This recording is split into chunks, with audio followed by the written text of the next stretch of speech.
جو دیگر لوگ ہیں جن کو پہنچ رہا ہے ان کے بارے میں بات ہو رہی ہے. بات بیانیے کی میں نے اگر کی تو اب اس کیس کا جو فیصلہ آیا ہے اس سے ایک اور جو دور رس اس کے نتائج ہمیں دکھائی دے رہے ہیں وہ یہ ہے کہ فوری طور پہ تحریک انصاف کی تشکیل، تحریک انصاف کا بننا اور تحریک انصاف کا کھڑا ہونا، حکومت میں آنا، اپوزیشن میں جا کر مقبولیت حاصل کرنا، وہ سارا جو ہے وہ گھوم رہا تھا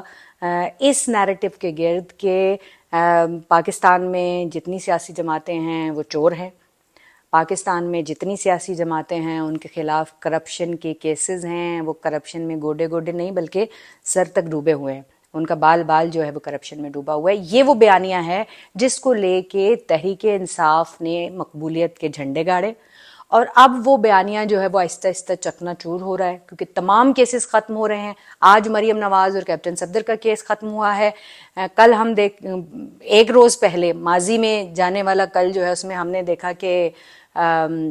اسحاق ڈار واپس آ جاتے ہیں اور اب وہ یہ کہہ رہے ہیں کہ ان کے خلاف جتنے کیسز بنائے گئے تھے وہ پولیٹیکل وکٹمائزیشن تھی اور ان کے خلاف کیسز بنانے والے ان سے معذرت کریں. یہ کل کا ان کا بیان تھا. تو اب یہ جو ایک حکومت میں کیس بنانے والے جو ہیں وہ معذرت کروا رہے ہوتے ہیں، دوسری حکومت میں کچھ الگ سائیکل چل رہا ہوتا ہے، لیکن یہ جو بیانیہ تھا عمران خان کا اس کو نقصان پہنچا. اس کے بعد جو ایک اور بیانیہ تھا امریکی سازش والا، کل جو ویڈیو سامنے آئی ہے وہ اس سے عمران خان کو اور تحریک انصاف کو ایک دھچکا ضرور لگا ہے، گو کہ وہ اس کو ڈیفینڈ کرنے کی کوشش کر رہے ہیں. اس سے پہلے دو آڈیوز جو آئی ہیں، یہ جو آڈیو لیک کا سیزن چل رہا ہے اس میں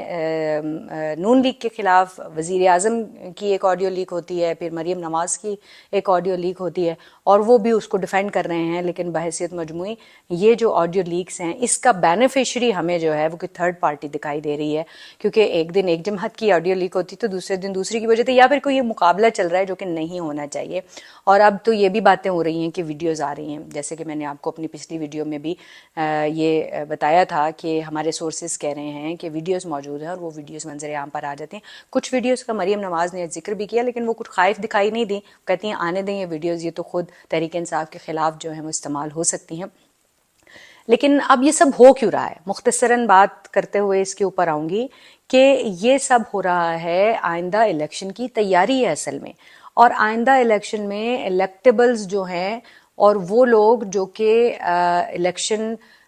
جن کو لڑانا چاہتے ہیں ان کو سامنے لایا جا رہا ہے، ان کو کلیئر کرایا جا رہا ہے، اور الیکشن کو شفاف بنانے کے لیے یا شفاف دکھانے کے لیے یہ اب کوشش ہے کہ وہ جو تمام الیکٹیبلز ہیں، وہ جو تمام لوگ ہیں جن کو آئندہ الیکشن کی پکچر میں ہم دیکھ سکتے ہیں، ان کو سامنے لے کر آیا جا رہا ہے، ان کو کلیئر کرایا جا رہا ہے، اور ایک وہ جو لیول پلینگ فیلڈ کا کانسیپٹ ہے اس کو تقویت دی جا رہی ہے کہ سب کو لیول پلینگ فیلڈ دی جا رہی ہے. اب مقابلہ کریں، جو جیت جائے گا تو وہ حکومت میں آ جائے گا. لیکن بحیثیت مجموعی ہم یہ وش کرتے ہیں کہ اس مقابلے کے بعد یہ مقابلہ اصل میں ووٹ کی طاقت سے ہونا چاہیے، اور ووٹ کی طاقت سے جو بھی شخص اقتدار میں آئے وہ خدا را پاکستان کے بارے میں سوچے، جو کہ اس وقت تک صورتحال جو ہے وہ معذرت کے ساتھ مایوسی نہیں پھیلانی چاہیے لیکن مایوس کن دکھائی دے رہی ہے. ہر سیاسی جماعت نظریہ ضرورت کے تحت اور اپنے اپنے مفادات کے لیے کام کر رہی ہے، تو اگر اسی طرح سے کام چلتا رہے گا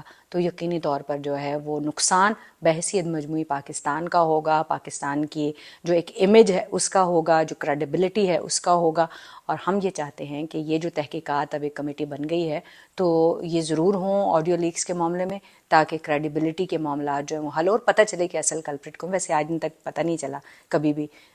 نامعلوم ہی رہتے ہیں ایسے کیسز. تو لیٹس ہوپ کہ شاید اس وقت یہ جو نامعلوم ہے یہ معلوم کی سیڑھی جو ہے وہ چڑھنے میں کامیاب ہو جائے،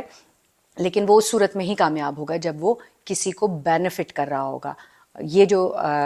ریولیوشن ہے، یہ جو ایک ظاہر کرنا ہے کسی کا جرم، یہ اگر کسی کو پولیٹیکلی بینیفٹ کر رہا ہوگا تو پھر ہی یہ جرم جو ہے یہ سامنے آئے گا اور اس کے جو مین کلپریٹس ہیں وہ سامنے آئیں گے. ہیکر تو مجھے لگتا ہے کہ بس ایک کردار ہے، اور